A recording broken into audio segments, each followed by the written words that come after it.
నిజంగా ఈ మోంతా అనే ఈ తుఫాను దాదాపుగా 25 జిల్లాలపై ఈ తుఫాను ప్రభావం పడింది. గోదావరి నుంచి గోదావరి పై నుంచి శ్రీకాకుళం దాకా దాని ఇంపాక్టు, ఇటువైపున చూస్తే కర్నూలు దాకా కూడా ఈ మోంతా తుఫాన్ ఇంపాక్ట్ కనిపించింది.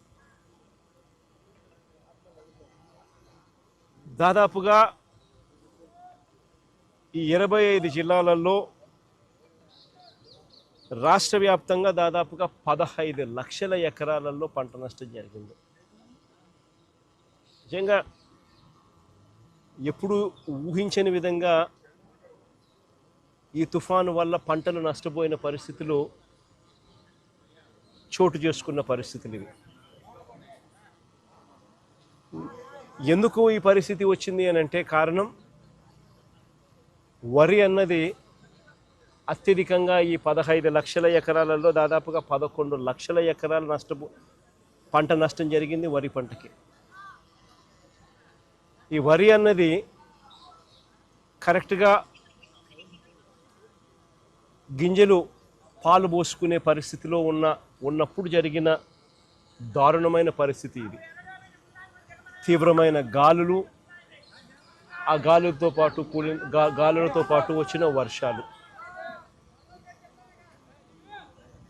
నిజంగా ఎంత దారుణమైన పరిస్థితి అన్నది చెప్పడానికి ఒకసారి చూస్తే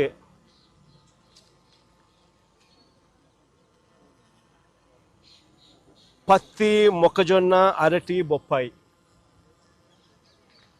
ఇవన్నీ కూడా లెక్కేసుకుంటే దాదాపుగా మరో 4 లక్షల ఎకరాలు అటు ఇటుగా. ఒక వరి దాదాపుగా 11 లక్షల ఎకరాలు.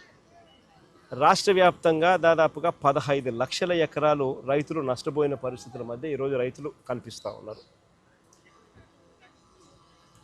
నిజంగా చంద్రబాబు నాయుడు గారి పాలనలో పరిస్థితి ఎలా ఉంది అని చెప్పి చూస్తే, ఈ 18 నెలలు చంద్రబాబు నాయుడు గారు పరిపాలన చేసిన ఈ 18 నెలల్లో దాదాపుగా 16 సార్లు అది సైక్లోన్స్ కానివ్వచ్చు, డిప్రెషన్ కానివ్వచ్చు, కరువు కానివ్వచ్చు, లేదా అల్పపీడనాలు, లేదా అకాల వర్షాలు, ఇలా ఏ సందర్భం అయితేనేమి దాదాపుగా 16 సార్లు రైతులు ఇబ్బంది పడిన పరిస్థితులు ఈ 18 నెలల కాలంలో చంద్రబాబు నాయుడు హయాంలో జరిగాయి.